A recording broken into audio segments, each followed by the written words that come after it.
like being Jewish. I like being part of a faith and a culture that prizes education, the arts, and humor. I like being part of a faith that allows me to be as liberal or as conservative as I want to be. I choose liberal. I like being part of a faith that revels in the empowerment of women. I grew up in the age of Golda Meir. I have always experienced Judaism as a joyful, enriching religion. But you have to admit, we Jews are an interesting bunch. The summer I graduated high school, I did what any good Jewish child does, and I went to Israel. But before I left, I went to the Fairfax district to buy an English Hebrew Bible. I thought it'd be great to be able to refer to the Bible as I traveled through historic cities and ruins. I went into a store on Fairfax Avenue and explained what I was looking for.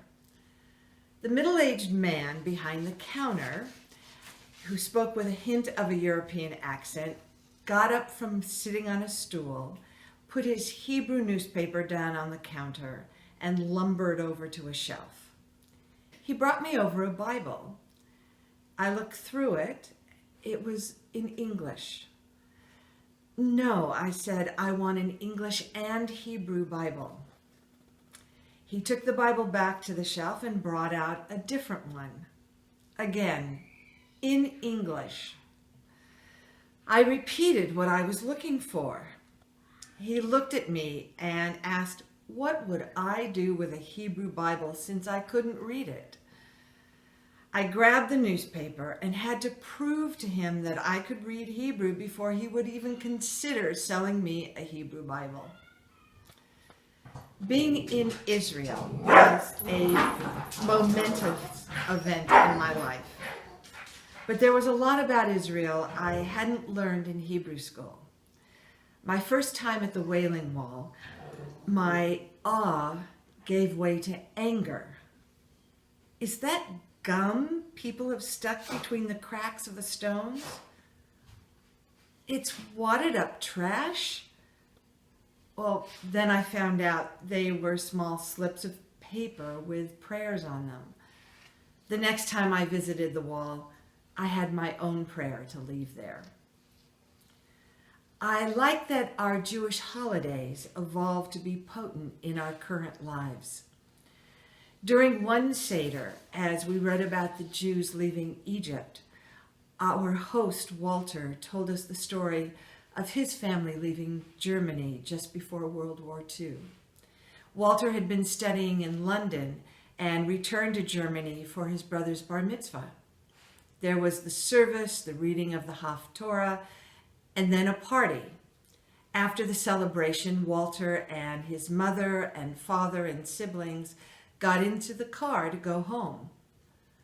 Unbeknownst to all their friends and family, including Walter and his siblings, his parents had hidden whatever possessions they could inside the car.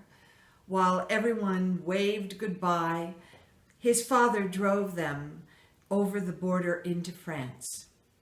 The family eventually came to America.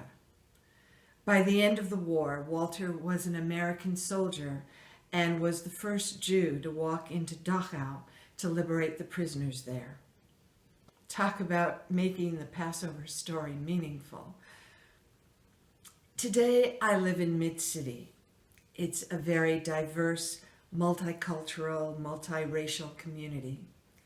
Since we moved here over 20 years ago, from time to time there will be someone who refers to my husband as Mr. Israel. It could be the person forgot my husband's name, which is Lazarus. It wasn't said in any mean-spirited way, but we understand that this is stereotyping bordering on anti-Semitism. It means that person is viewing us by a limited aspect of who we are. But if my husband is Mr. Israel, then that makes me Mrs. Israel. And you know what? That's okay by me. Good Shabbos.